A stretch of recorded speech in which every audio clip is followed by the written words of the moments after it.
Jake's POV. Yes, ma'am, I'm happy to, I said, then turned to Suma. Suma, could you send me back before a doctor, or worse, my mum comes back? She did, and I suddenly reappeared back in the room, thankfully without seeing that flaming figure again. I told them you went to the bathroom, my mum's voice announced from behind me. It startled me and I spun around. Oh, thank you. You passed out, Jake, Mum said flatly. She was sitting in one of the chairs by the window that the nurses rolled in. I know, I said, unsure of why she was reminding me. Do you? Because you don't act like it. Why would Suma summon you, knowing what happened? She asked, annoyed. She didn't know, actually. I just told her, and got some time off from all the physical training, but they still want me to come in for the non-physical stuff, I explained. Did you tell them you passed out? Yeah, but they still want me to come for their classes because it won't be dangerous.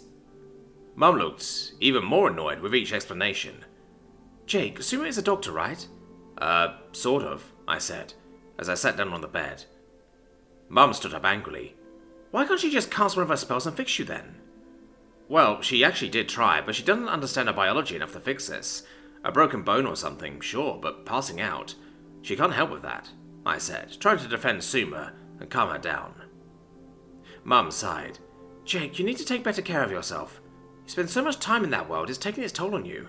You always let slip about Suma when you woke up, and now the doctors think you're hallucinating. My eyes probably went wide for a second. I considered lying, but I knew I shouldn't. Not this time. Actually, that wasn't a lie. I was hallucinating. What? Mum yelled. Wait, so there really is a man made of flames? I flinched. Oh, yeah. I forgot they told you about that. Why wouldn't you tell me? I didn't want you to worry, I said. Jake, you joined a foreign military, organized and run by bird wizards, to fight a magical war in another world. I'm always worried. Her voice sounded disappointed, scared, and a few other things that made me feel like crap. I sighed. I'm sorry. Alright, no more secrets. Thank you. Now, what happened? Why are you hallucinating? She asked, and sat back in the chair. There was this creature. I don't know its name, so I always just called it the Figure of Flame. I first saw it about a year ago, just after I met Suma the second time. It didn't do anything then, except force Suma to give me a special familiar's name that she uses when she summons me. A familiar's name? Mum asked. That will take a while to explain. Long story short, names are rare on her world, so naming something is like honoring it in a way. Why are names rare? She asked. Because naming something makes its magic stronger, so it needs... It's hard for them to do. I'll explain more later. Anyway, the figure demanded she give me one, then he vanished. I didn't see him again for a while. Suma was summoning me to start training that day. You do train a lot, Mum said, shaking her head. Yeah, you're telling me. If it weren't for her healing magic, I'd have walked my feet off. Anyway, Suma summoned me, and I saw him again then.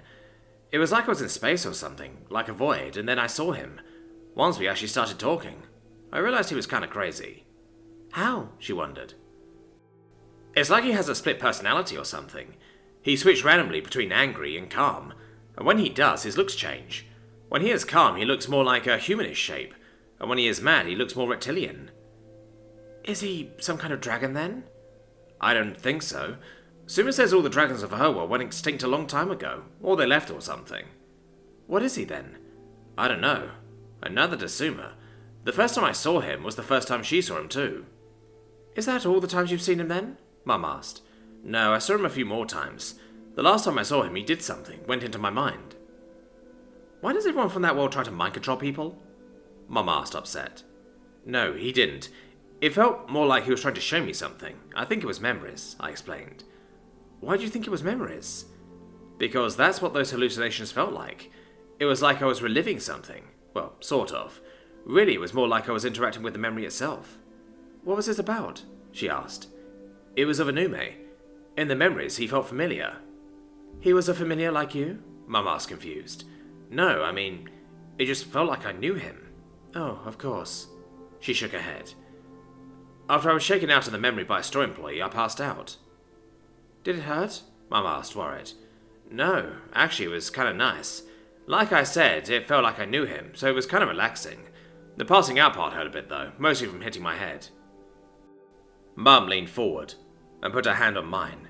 Jake, I'm so scared for you. I'm fine now, Mum, I said. No, you're not. And that's what worries me. You're young, you think you're invincible, and you're going off to war. I'm so scared you won't come back. That you'll be killed and I'll never know. Mum was crying as she spoke. I didn't know what to say. There probably wasn't anything to say. I did my best to reassure her that I would do my best to be careful, and hugged her. It took a while for the doctor to come back, which Mum appreciated, because it gave her enough time to dry her tears and fix her makeup. She took me to get an MRI and a few other scans with lots of jumbled letters in their names. I was told that it might be several hours before the scans came back, so we spent the night in the hospital. It was about 3 in the morning before a new doctor, this time a man, came in and explained the scans. He said they were abnormal and that my brainwaves were unusual. They said they were going to order more tests, and that I might be here for a few days.